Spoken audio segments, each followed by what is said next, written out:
সুপ্ৰভাত সকলোকে। এয়া দেখিছেনে ৰাতিপুৱাৰ দৃশ্য। আজি এটা বিশেষ দিন, সেয়েহে সোনকালে উঠিলোঁ আৰু উঠিলোঁ কাৰণেই মই ভাবিলোঁ বাহিৰত ইমান ধুনীয়াকৈ চৰাইখিনিয়ে কলকলাই আছিলে, তাকে বোলো অকণমান ভিডিঅ' কৰি থওঁ। আজি আচলতে গুণগুণৰ প্ৰথম স্কুল জাৰ্ণি আৰম্ভ হৈছে।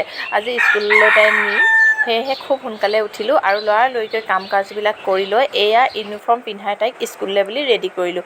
আজি যিহেতু বৃহস্পতিবাৰ আৰু তাইক মই এডমিশ্যন দিছোঁ শংকৰদেৱ শিশু বিদ্যা নিকেতনত দেৰগাঁৱতে, আৰু সেয়েহে তাইক আজি বৃহস্পতিবাৰ দেখি বগা ড্ৰেছযোৰ পিন্ধাই দিছোঁ। আৰু আজি একদম তাইক ইমান ডাঙৰ ডাঙৰ লাগিছে নহয়, মুখ মিঠা কৰিবলৈ একো নাছিল, সেয়েহে তাইক মই চকলেট অকণকে খুৱাই দিলোঁ।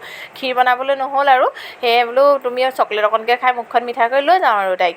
আজি তাকে স্কুললৈ বুলি ওলাইছে, কি কৰেগৈ কোৱা কোৱা আকৌ। মোক সকলোৱে আশীৰ্বাদ কৰিব দেই। আশীৰ্বাদ কৰিব দেই। মই স্কুললৈ যাবলৈ ওলাইছোঁ। Bye bye.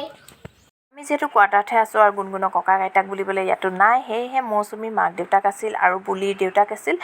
তেওঁ গুণগুণ আৰু বন্য দুয়োটাকে ককা আইতাকৰ সেৱা কৰিবলৈ ক'লোঁ। যিহেতু আজি প্ৰথম স্কুললৈ যাব, সেইকাৰণে বয়োজ্যেষ্ঠৰ সেৱা লোৱাটো খুবেই জৰুৰী আৰু তেওঁলোকৰ ভৱিষ্যত জীৱন উজ্জ্বল হ'বলৈ আপোনালোকেও আশীৰ্বাদ কৰিব দুয়োটাকে। আৰু এইফালে বৰমাককো সেৱা কৰিবলৈ গৈছিলে, বৰমাকে নালাগে বুলি ক'লে। তাৰপাছতে মানে খুব এটা ফূৰ্তি লাগিছে, চবেই মানে ওলাই আহিছে, ভাল লাগিছে। চবেই স্কুল টাইমটোত মানে দুয়োটা একেলগতে একেখন স্কুললৈকে যাবলৈ ওলাইছে। তাৰপিছতে আমি স্কুললৈ বুলি ওলাই আহিলোঁ। এয়া আহি স্কুল পালোঁহি আৰু ভাল লাগিলে। স্কুলৰ সন্মুখতে দুগৰাকী ছাত্ৰীয়ে চন্দন ফুটেৰে সকলোকে আদৰণি জনাইছে আৰু ময়ো ফুট ল'লোঁ, গুণগুণকো ফুট দিলোঁ। তাইক বোলো সেৱা এটা কৰি লোৱা স্কুলৰ সন্মুখতে। তাই ধুনীয়াকৈ সেৱা কৰি লৈছে। তাইক যিটোকে কওঁ সেইটোকে বাৰু শুনে দেই, নুশুনাকৈ নাথাকে।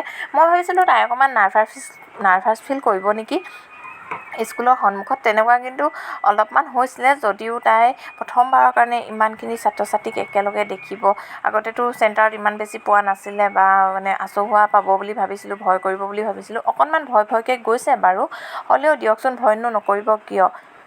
ইমান সৰুতে ইমান স্কুল, আমাৰ দিনবিলাকো বেলেগ আছিল, এতিয়া দিনো বেলেগ হ'ল। আৰু স্কুললৈ লৈ গ'লোঁ, স্কুলৰ পৰিৱেশ অকণমান দেখাই দিছোঁ আপোনালোকক। এইখনেই হৈছে গুণগুণৰ স্কুল। আজিৰ পৰা তাইৰ জীৱনটো নতুন এটা গতি ল'ব বুলি আশা কৰিছোঁ। আৰু কিমানখিনি মাক হিচাপে বা দেউতাক হিচাপে আমি সফল হ'ব পাৰোঁ নাজানো।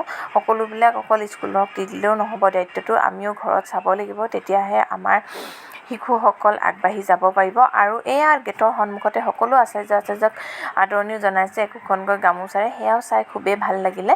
আৰু এয়া আমি শ্ৰেণীকোঠাটো চিনি পোৱা নাছিলোঁ কাৰণে ৰখি আছিলোঁ, পিছত যেনিবা পালোঁগৈ। আপোনালোককো দেখাই দিছোঁ গুণগুণৰ অংকুৰ শ্ৰেণীৰ ক্লাছৰুমটো। ধুনীয়াকৈ বেলুনেৰে সজাই থৈছিল আৰু বিশেষকৈ অলপ দেৰিয়ে হৈছিল চাগে হয়তো, সেইকাৰণে খুব মানে হুলস্থুলীয়া পৰিৱেশ এটাও হৈছে। আৰু এয়া দেখিছেনে তাই এইটো ক্লাছৰুম, আৰু আচাৰ্যসকলক চিনি পাইছোঁ, সেইকাৰণে মাত এষাৰ দিছোঁ। ভাল লাগিলে। সিহঁতৰ বন্দনা প্ৰাৰ্থনা কৰাৰ পাছতে ক্লাছৰুমত সকলোৱে তেওঁলোকৰ মানে ক্লাছ টিচাৰে আচাৰ্যই নাম সুধিলে, নাম গ'লে আমাৰ গুণগুণে গান এটাও গালে।